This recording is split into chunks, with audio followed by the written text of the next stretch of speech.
আসসালামু আলাইকুম। স্বাগতম আপনাকে আজকের বিশেষ প্রতিবেদনে। বাংলাদেশের লাখো সরকারি কর্মকর্তা কর্মচারীর দীর্ঘদিনের এক প্রশ্ন, অবশেষে কি আসছে নবম জাতীয় পে স্কেল? দীর্ঘ ১১ বছর পর সরকারি চাকরিজীবীদের বেতন কাঠামো কি সত্যিই পরিবর্তন হতে যাচ্ছে?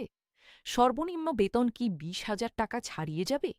উচ্চ গ্রেডের কর্মকর্তাদের সর্বোচ্চ বেতন কি ১,৬০,০০০ টাকা পর্যন্ত পৌঁছাতে পারে? জুলাই মাস নিয়ে কেন এত আলোচনা? নতুন বাজেটে কি থাকছে বড় কোনো ঘোষণা? পেনশনভোগীরা কি পাবেন বাড়তি সুবিধা? এবং নতুন পে স্কেল বাস্তবায়ন হলে সবচেয়ে বেশি লাভবান হবেন কারা?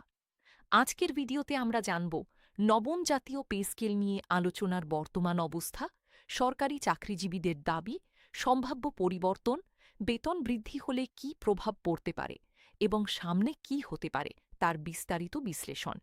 ভিডিওটি শেষ পর্যন্ত দেখুন, কারণ শেষের দিকে আমরা আলোচনা করব কেন অনেক বিশেষজ্ঞ মনে করছেন ভবিষ্যতে শুধু বেতন নয়, পুরো সুবিধা কাঠামোতেই পরিবর্তন আসতে পারে।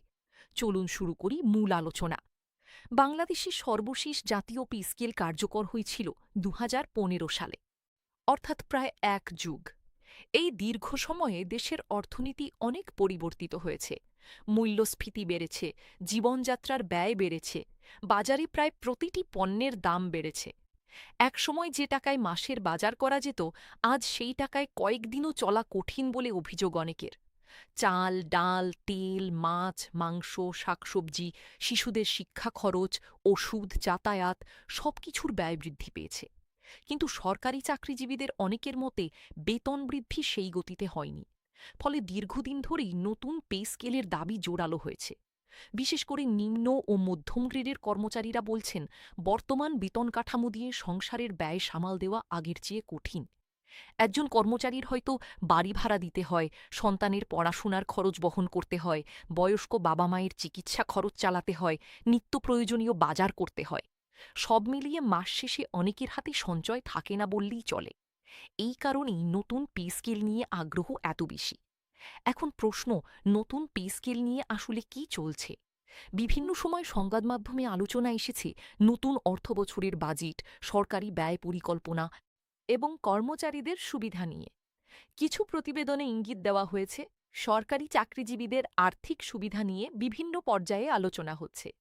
তবে এখানে একটি বিষয় খুব পরিষ্কার, এখন পর্যন্ত কোনো চূড়ান্ত সরকারি গেজেট প্রকাশ হয়নি। অর্থাৎ অনেক আলোচনা থাকলেও আনুষ্ঠানিক সিদ্ধান্ত ছাড়া কোনো তথ্য শতভাগ নিশ্চিত নয়। এই জায়গায় অনেকেই ভুল করেন।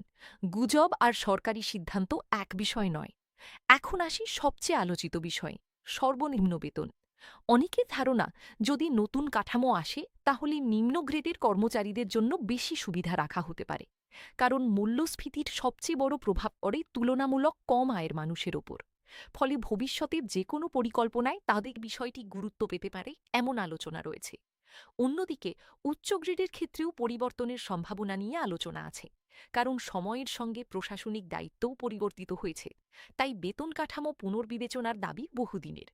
তবে এখানে একটা গুরুত্বপূর্ণ বিষয় মনে রাখতে হবে, পে স্কেল মানে শুধু মূল বেতন নয়, এর সঙ্গে যুক্ত থাকে বাড়ি ভাড়া ভাতা, চিকিৎসা ভাতা, উৎসব ভাতা, শিক্ষা সহায়তা, ঝুঁকি ভাতা, ভ্রমণ সুবিধা, অবসর সুবিধা, পেনশন এবং আরও নানা আর্থিক সুবিধা।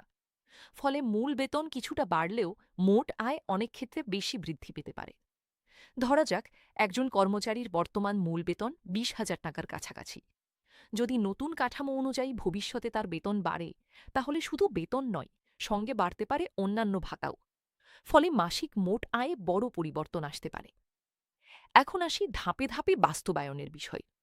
অনেকেই প্রশ্ন করেন, যদি নতুন পে স্কেল আসে তাহলে একবারই কার্যকর হবে না কেন?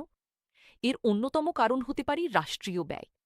কারণ লাখো কর্মকর্তা কর্মচারীর বেতন একসঙ্গে বড় অঙ্কে বৃদ্ধি করা হলে সরকারের অতিরিক্ত অর্থ প্রয়োজন হতে পারে।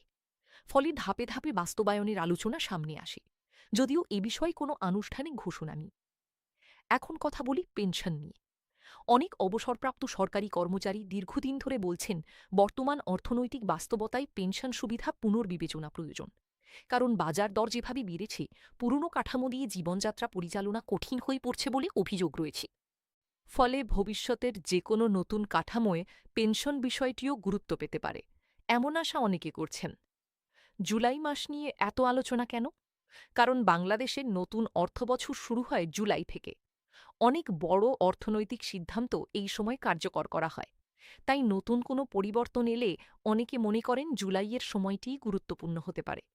তবে আবারও বলছি, এটি নিশ্চিত ঘোষণা নয়। এখন একটা বাস্তব প্রশ্ন, শুধু বেতন বাড়লেই কি সমস্যার সমাধান হবে? অনেক সরকারি চাকরিজীবীর মতে শুধু বেতন নয়, মূল্যস্ফীতি নিয়ন্ত্রণ, বাজার পরিস্থিতি, বাস্তবসম্মত ভাতা এবং দীর্ঘমেয়াদী আর্থিক নিরাপত্তাও জরুরি। কারণ আয় বাড়লেও যদি ব্যয় আরও দ্রুত বাড়ে, তাহলে প্রকৃত সুবিধা কমে যেতে পারে। সবশেষে বলা যায়, নবম জাতীয় পে স্কেল নিয়ে আলোচনা এখনও চলছে। আশা আছে, সম্ভাবনা আছে, অপেক্ষা আছে। কিন্তু চূড়ান্ত সত্য জানা যাবে সরকারি আনুষ্ঠানিক সিদ্ধান্ত প্রকাশের পরই।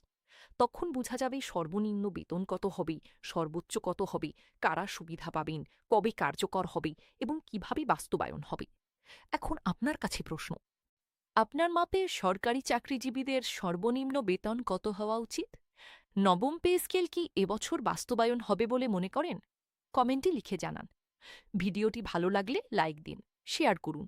আর সরকারি চাকরি ও পে স্কেলের সর্বশেষ আপডেট পেতে আমাদের সঙ্গে থাকুন। আল্লাহ হাফিজ।